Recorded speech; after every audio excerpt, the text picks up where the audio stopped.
할렐루야.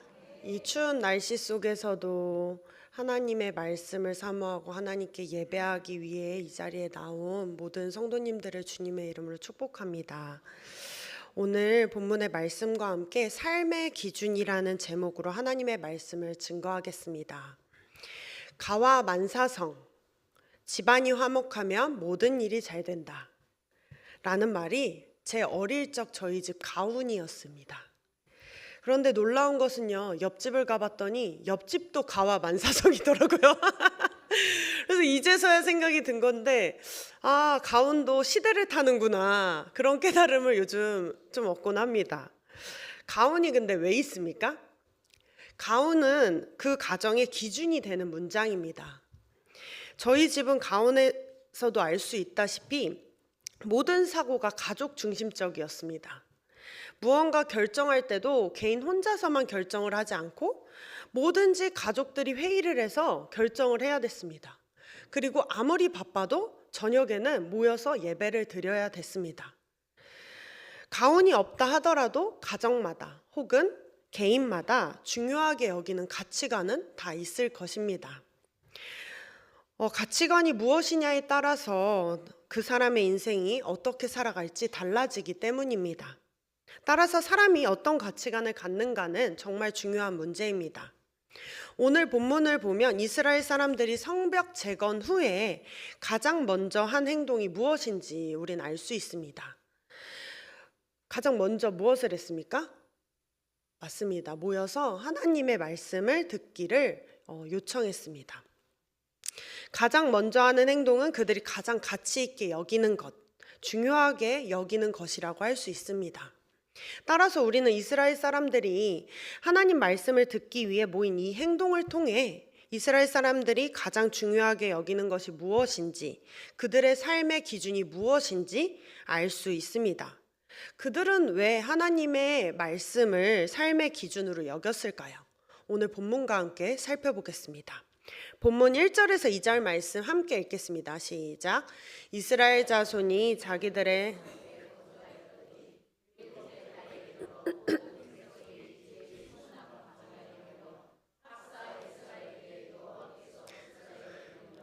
모세의 율법을 가져오기를 청하매 일곱째 달 초하루에 제사장 에스라가 율법책을 가지고 회중 앞 곧 남자나 여자나 알아들을 만한 모든 사람 앞에 이르러. 아멘. 오늘 본문은 느헤미야입니다. 느헤미야는 그 책 한 권을 두 부류로 나눌 수 있습니다. 두 주제로 나눌 수 있는데 1장에서 7장은 3차 귀환과 예루살렘 성벽 재건이고요. 8장부터 13장은 다시 시작되는 언약 공동체에 대한 말씀입니다. 따라서 오늘 말씀은 다시 시작되는 언약 공동체 말씀의 서문이라고 할 수 있습니다. 이스라엘 사람들은 성벽 재건 후 가장 먼저 수문 앞 광장에 모여서 함께 말씀을 나누려고 했습니다. 근데 이때 시기가 굉장히 중요한데요. 모였을 때의 시기는 7월의 일곱째 달 첫째 날로 나팔절이었습니다. 근데 구약 성경을 보면 이스라엘 사람들이 나팔절에 무엇을 하냐면 희생 제사를 드립니다. 번제나 소제, 속죄제와 같은 것을 하나님께 드리곤 하는데 오늘 말씀에서는 희생 제사를 드리지 않습니다. 희생제사를 드리지 않고 모여서 하나님의 말씀 듣기를 경청하고자 수문학 광장에 모였습니다. 에스라가 모세의 율법을 낭독해 주기만을 기다리고 있습니다. 남녀노소 할 것 없이 율법책을 들으면 알아들을 만한 사람이라면 모두 모였습니다. 오늘 본문에서 알아들을 만한 사람이라는 말은 마치 예수님께서 들을 귀 있는 자는 들을지어다, 누가복음 8장에서 말씀하신 것을 연상케 하죠. 그렇습니다. 나이가 어리든 많든 남자든 여자든 하나님 앞에는 무언가 차별이 되거나 무언가 이렇게 분리를 하거나 하나님은 그러시지 않습니다. 하나님 앞에서는 모두가 동등된 사람이기 때문이죠. 따라서 이스라엘 사람들은 공평하신 하나님 앞에 하나님의 말씀을 듣기 위해 모였습니다. 수문학 광장에 모여서 하나님께서 주시는 말씀이 곧 나에게 주시는 말씀이라 믿으며 말씀을 경청했던 것이죠. 순종이 제사보다 낫다는 것을 그들은 알았던 것입니다. 사랑하는 성도 여러분, 이 자리에 있는 저와 여러분에게도 이런 들을 귀가 있기를 주님의 이름으로 축복합니다. 그래서 우리에게 주신 하나님 말씀을 그때그때 잘 경청하고 또 믿고 그 말씀을 나의 삶의 기준으로 여기는 은혜가 있기를 주님의 이름으로 소망합니다. 본문 3절에서 5절 말씀 한 번 더 읽겠습니다. 함께 읽겠습니다. 시작. 수문화 광장에서 새벽부터 정오까지 남자나 여자나 알아들을 만한 모든 사람 앞에서 읽음에 뭇 백성이 그 율법책에 귀를 기울였는데 그때 학사 에스라가 특별히 지은 나무 강단에 서고 그의 곁 오른쪽에 선 자는 맏야와 스마와 아나야와 우리야와 힐기야와 마아세야요 그의 왼쪽에 선 자는 부다야와 미사엘과 말기야와 하숨과 하스바다나와 스가랴와 무슬람이라. 에스라가 모든 백성 위에 서서 그들 목전에 책을 펴니 책을 펼 때에 모든 백성이 일어서니라. 아멘. 에스라는 이스라엘 사람들의 요청에 의해 모세의 율법을 낭독합니다. 새벽부터라는 말을 원어로 보면 빛으로부터라는 말로 해석할 수 있습니다. 그러니까 빛이 뜨기부터 요즘으로 하면 한 6시쯤 될까요? 6시 정도부터 정오까지 해가 중천에 뜰 때까지 하나님의 말씀을 계속 서서 들었던 것입니다. 시간으로 따지면 한 6시간 정도 사람들이 말씀 듣기에만 집중을 했던 것이죠. 당시 율법에 대한 교육은 원래는 남자만 들을 수 있었습니다. 근데 본절에서는 그 정통을 뛰어넘고 있죠. 남자뿐만 아니라 여자도 또 뿐만 아니라 말씀을 듣기만 하면 알아들을 만한 모든 사람들이 모여서 하나님의 말씀을 경청했습니다. 다 나와서 에스라의 율법 낭독을 들었습니다. 에스라가 말씀 낭독을 할 때는 옆에 또 지도자들이 있었습니다. 오른편에는 6명이, 왼편에는 7명이, 총 13명의 이스라엘 각 지도자들이 서 있었습니다.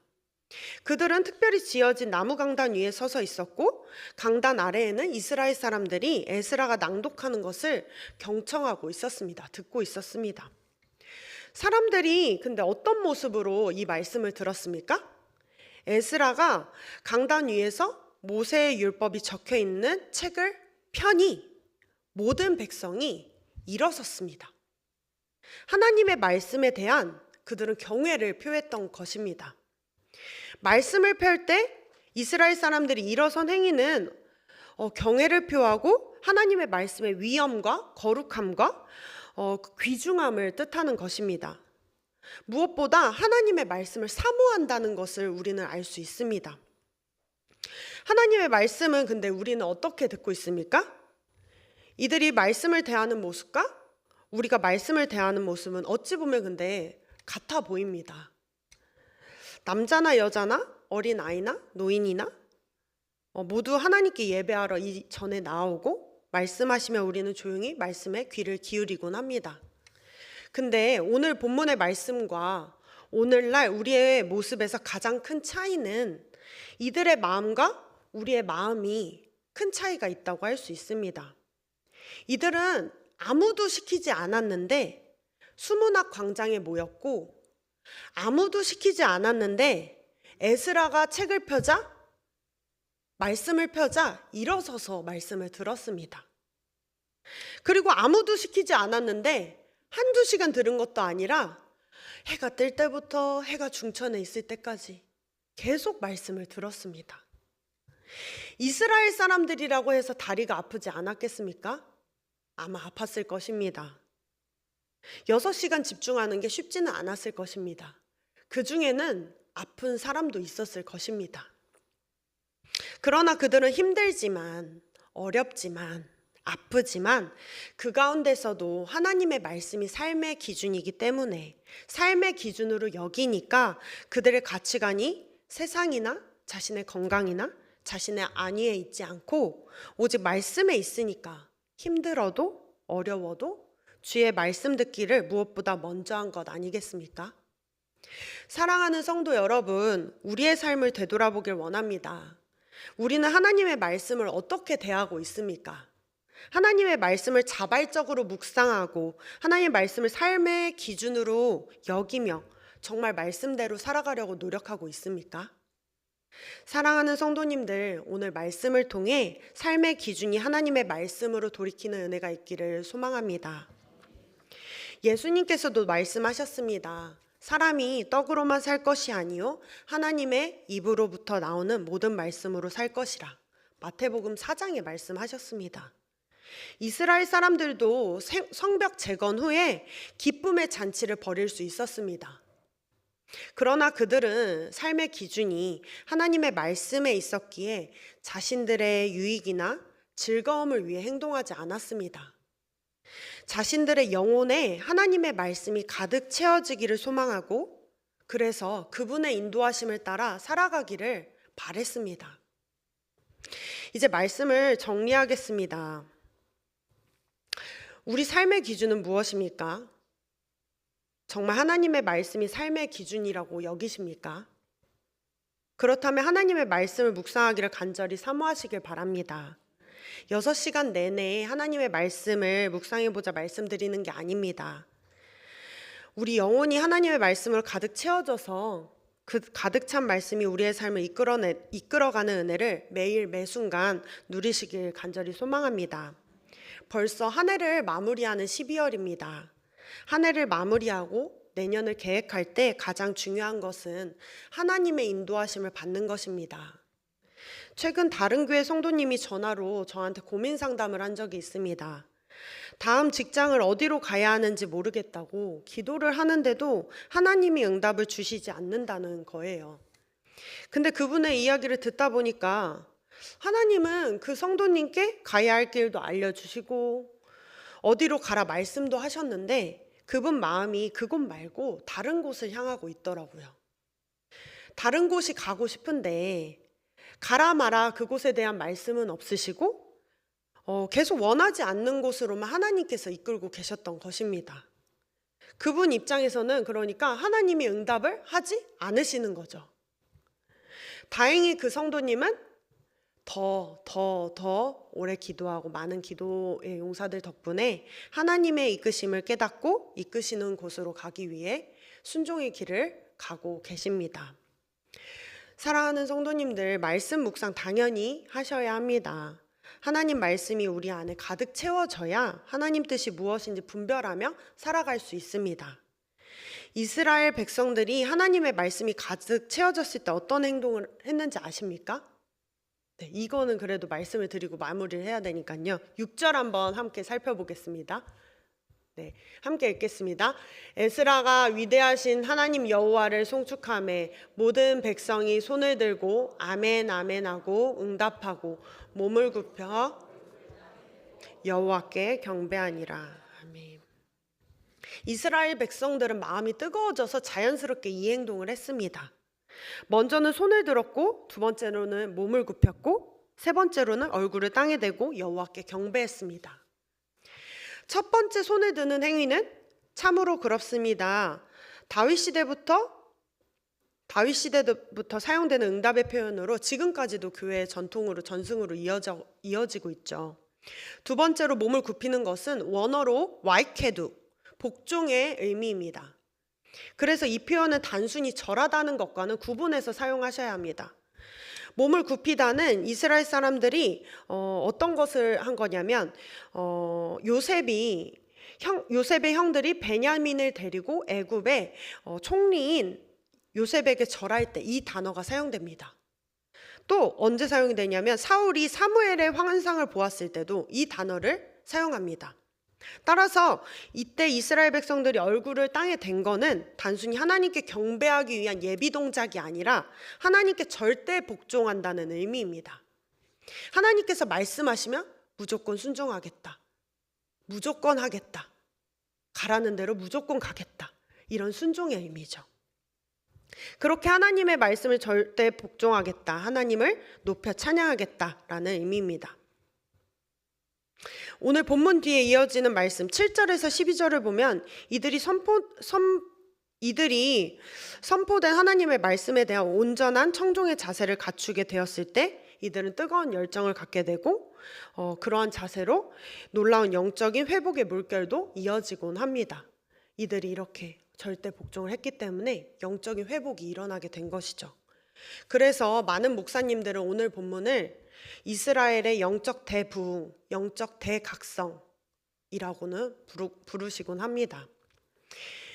이스라엘 사람들은 무너졌던 예루살렘을 재건하고 가장 먼저 하나님의 말씀을 청종했습니다. 형식적으로 드려진 예배가 아니라 자발적으로 반나절 내내 하나님의 말씀 듣기를 사모했습니다. 집중했습니다. 그게 어떻게 가능했던 겁니까? 그들이 하나님의 말씀을 사모했기 때문입니다. 하나님의 말씀을 다 들은 이스라엘 백성들은 말씀을 화답했습니다. 아멘하고 입술로 화답하고 몸을 굽히고 얼굴을 땅에 대며 하나님께 경배했습니다.